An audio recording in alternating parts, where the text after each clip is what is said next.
தமிழ்நாட்டிலேயே number one வக்கீலை நான் உங்களுக்காக வாதாடுறதுக்காக ஏற்பாடு பண்ணியிருக்கேன். இப்போ தான் அவர்கிட்ட நான் பேசியிருக்கேன். உங்களை பற்றின எல்லா டீட்டெயில்ஸும் அவர்கிட்ட நான் கொடுத்துட்டேன். கண்டிப்பாக உங்களுக்கு விடுதலை வாங்கி தரேன் அப்படின்ட்டு அவர் சொல்லியிருக்காரு. நீங்கள் ஒன்றும் கவலைப்படாதீங்க. நாளைக்கு கண்டிப்பாக நீங்கள் ரிலீஸ் ஆயிடுவீங்க அப்படின்ட்டு கோபிக்கு ஆறுதலாக ராதிகா சொல்லிகிட்டு இருக்காங்க. என்னதான் இருந்தாலும் நான் செஞ்சது மிகப்பெரிய தப்பு. என்னோடய கோபந்தான் என்னோடய கண்ணை மறைச்சிருச்சு. பாக்கியாவுக்கு அவ்வளோ பெரிய நான் துரோகத்தை பண்ணியிருக்கக்கூடாது தான். எனக்கு எதிராக எந்த ஒரு செயலும் செய்ய மாட்டான். ஆனால் இப்போ பார்த்தியா, கோர்ட்டுக்கு கொண்டு போய் நிப்பாட்டுற அளவுக்கு ஆகிப்போச்சு. எல்லாமே என்னால் தான் வந்தது. ஒரு பக்கம் நீ என்னை காப்பாற்றணும் அப்படின்னு துடிக்கிற, இன்னொரு பக்கம் எனக்கு தண்டனை வாங்கி கொடுக்கணும் அப்படின்ட்டு பாக்கியா துடிக்கிறான். விதி எப்படி விளையாடுதுன்னு பார்த்தியா?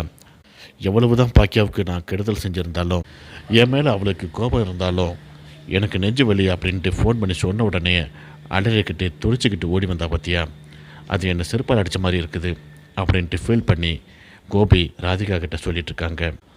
ஒரு ஒய்ஃபாக நான் திங்க் பண்ணும்போது, நீங்கள் உடம்பு சரியில்லாமல் இருக்கும்போது இந்த மாதிரி கோர்ட்டு கேஸுன்னு அலையிறது உங்கள் ஹெல்த்துக்கு கெடுதல் அப்படின்ட்டு நான் நினைக்கிறேன்.